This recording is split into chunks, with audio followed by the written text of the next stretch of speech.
Hi everyone, this is the Focus Spender, and today I'm going to be talking to you about the FIRE movement. But first, if you're new to my channel, I would love for you to subscribe. My channel is all about getting out of debt, staying out of debt, organizing your personal finances, and increasing your net worth. And if you'd like to follow me on social media, you can find me at Focus Spender on Facebook, Instagram, and Twitter. Now let's get started. So earlier this week, a few people tagged me in this article that has been going around in the New York Post and BusinessInsider.com. And it's about a 36-year-old lawyer who works in New York City. And this guy makes $270,000 a year, but is saving 70% of his income because he wants to retire in the next 3 years. So he already has saved about $400,000.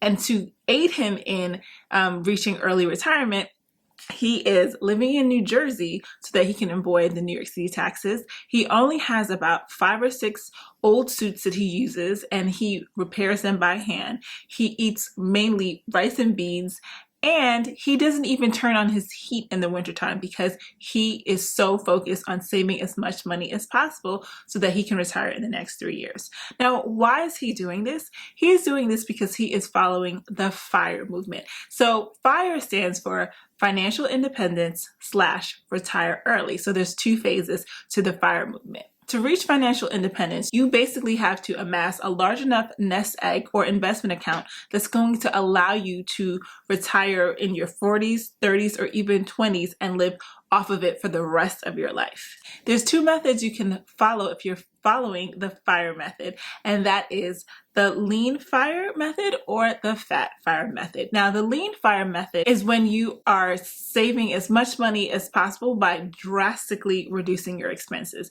So that means you might be living with roommates, you're looking for ways to cut your cell phone bills, you're looking for ways to cut your grocery bills, you're cutting your own hair, you're just doing whatever you possibly can. And I'm giving you pretty standard ways you can save money, but a lot of people who are following the lean method, they are doing some drastic things to save money.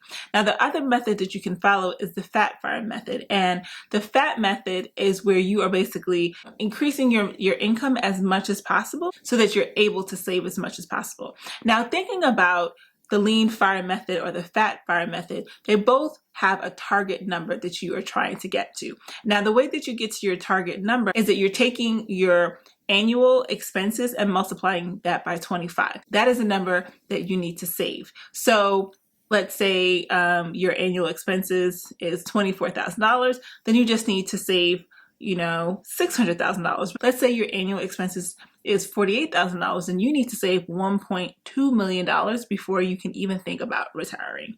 In the FIRE movement, the way you spend down that money in retirement is by withdrawing only 4% of your retirement account every single year so that you can live off of. The key to your nest egg is to invest in low-cost ETF funds that is hopefully gaining at least 10% in interest every single year, give or take the market conditions. So there's varying takes on the FIRE method, but one thing that I've heard in a recent video is that 4% actually might be a little bit too high, especially the younger that you retire. So in this one calculation, the studies show that you actually should only be spending about 2.2% of your investment account every single year if you have retired really early, like some people do in the FIRE method. So I'm sure you're wondering, would I, the Focus Spender, ever follow the FIRE method? And I can say that, with everything, I love to see what people are doing. I love to see what goes into something, and then I like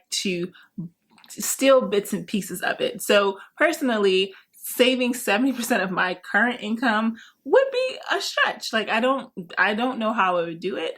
I'm not actually looking to try. I invest about 33 to 34% of my current income, and that's just in my investment accounts. And I do save another portion, but the savings that I have for the most part is I'm saving it in sinking funds so that I could, set the money aside for spending. So it's not like the traditional savings where I'm just saving it forever and ever and ever for a rainy day, because I do have my emergency fund for that rainy day. If I ever tried the FIRE method, I don't really see myself going the lean route where you're drastically reducing your expenditures. I do love to find a good deal. I do love to save money. While I'm sure some people will disagree, I don't feel like I'm an extremely frugal person. I love to save money, but I'm not doing anything drastic in order to do so. So I think if I was to do the FIRE method, I would have to do the fat FIRE method, which is to increase my income, like, you know, beg my job for a raise or find a new job. I'm not looking for a new job, but find a new job that's going to pay me a lot more money,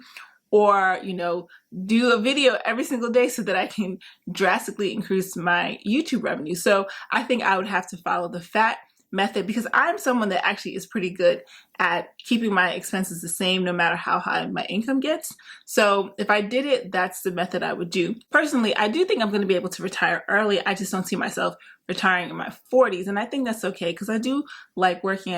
I like what I do. So I'm not like, I don't feel that pressure to just quit my job and do a passion project or travel or anything like that. So I don't see myself completely changing up my life today just to follow this movement, but I am going to steal some bits and pieces, and because I love to see what people are doing, and I love to try out things for myself. Let me know in the comments if you've heard of the FIRE movement, if you tried it out yourself, if this is something that you're interested to seeing and learning more about. I'll see you in the next video. Thanks. Bye-bye.